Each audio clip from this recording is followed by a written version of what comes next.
Hello guys, this is Steel Force and welcome to my YouTube channel.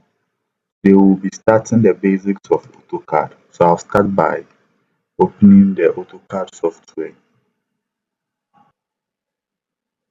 So as this is opening, if you know you've not subscribed yet, please do so by clicking on the subscription and turn on your notifications so that you'll be notified to get more content like this. This is just the part one of this tutorial.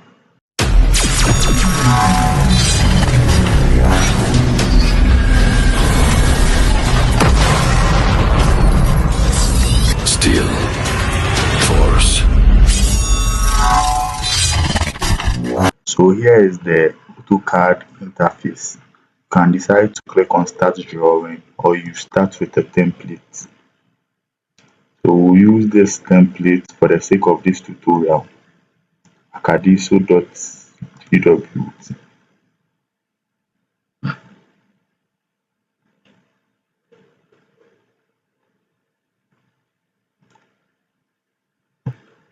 So when we look here, we have line, polyline, circle, arc. This is a rectangle. This is an ellipse. This is hatch. So we'll go through these commands one by one. So to draw a line, you can simply press on this command line, then draw any line. It appears like a rubber band. But if you want the lines at an angle of 90 degrees all round, you can click here. You can click on auto mode or press F9 on the keyboard. So you click here, then all the lines turn to 0 degrees, 90, 180, 360. So we get straight lines here.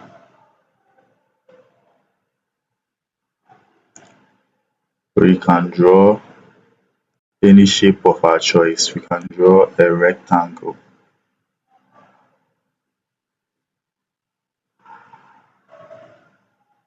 So we realize that here when we are drawing the rectangle, we can't get a perfect rectangle because here and here this line becomes slanted. There is a line, there is another line, there is another line, there is another line.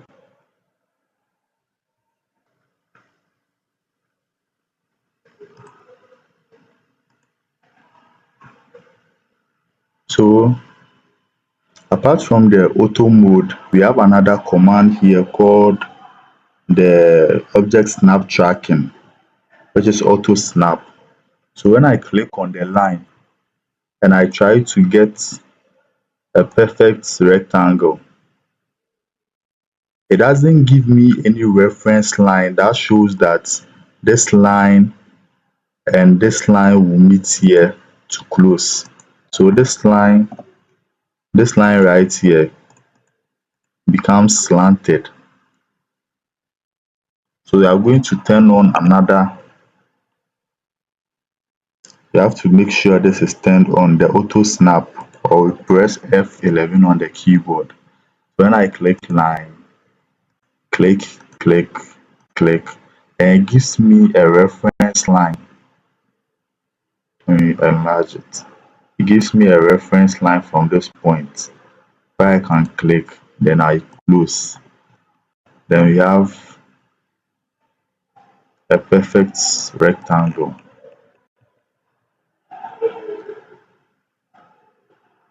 So we are done with lines. So for the line command, you can either click line here or you press L on the keyboard, enter, and it gives us the same line. Get the reference, then close, enter.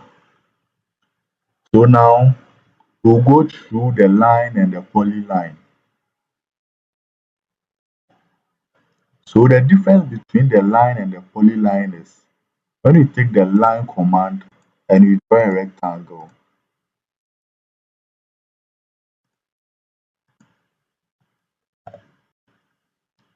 this line doesn't connect with this line, and this line also doesn't connect with this line.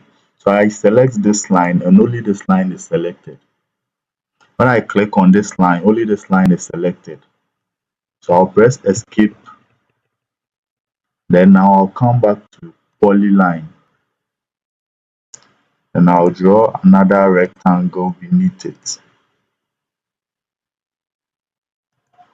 So after I close and press enter, when I select, everything selects.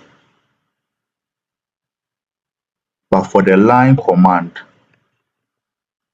when I select, only one line selects. So that is the difference between the line command here and the polyline. Now let's look at the circle command. For circle, we have center radius. When I click on the center radius, I click on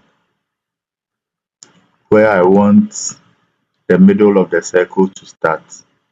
Then I give it a reasonable radius. Let's say 500. Enter. And it gives me a circle with radius 500.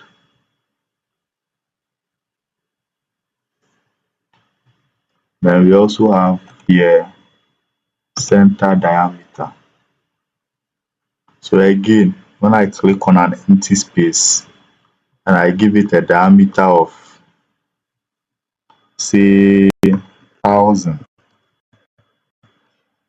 enter, we'll get a circle with a diameter of 1000, and the diameter divided by 2 gives us the radius. That's why this circle is the same as this circle. Then we have 2 points. 2 points, you click on one point, then you click on the other point, then you get a circle beautifully drawn. Then 3 points, 1, 2, 3, 3 points. So it means the circle will pass through the 3 points you select. Then we have tan radius.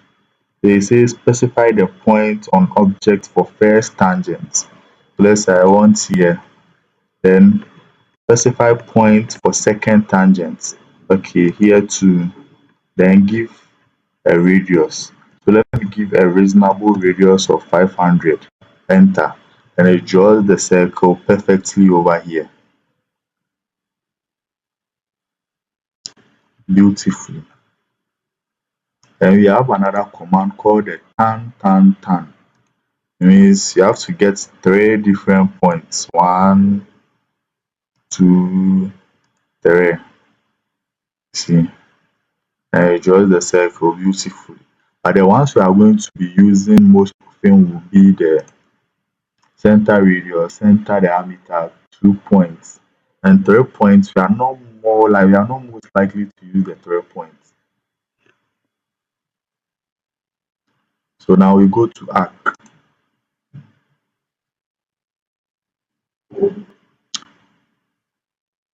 Select the arc. Arc is simply a part of a circle. So it says specify start of arc. Then you can either type C center,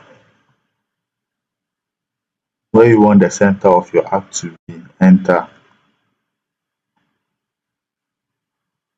Then select here to be our center. And we give it an angle, say 90 degrees.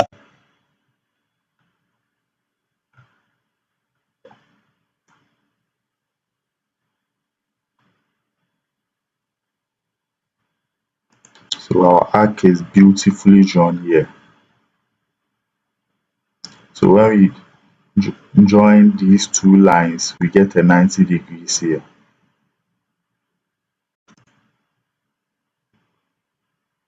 Then start, then center, then end. So our arc will start from here. We'll make our center here. then we'll end it here. So the arc is drawn perfectly here. You can make adjustments. You can either close or open, close or open, depending on how you want it. Then we have my favorite, start end dimensions. This is mostly used for doors, start end, and you give it a direction, either up or down, start end. Now let's go to rectangle. You just get 2 points, or you can enter the dimension, say 500, comma another 500, enter. So this gives us a perfect square with 500 on both sides. This side is 500, this side is also 500. Now let's click on the ellipse command. I'm not most likely going to use this command, and it gives us an ellipse. So the first point we clicked on is the middle. So this has been drawn perfectly. Okay, thank you guys for watching this amazing tutorial. On our next tutorial, we'll be looking at these commands: move, rotate, trim, copy, mirror, fillet, array, scale, stretch. Until then, see you later. Please click on the subscription so that you won't miss my next tutorial. Thank you.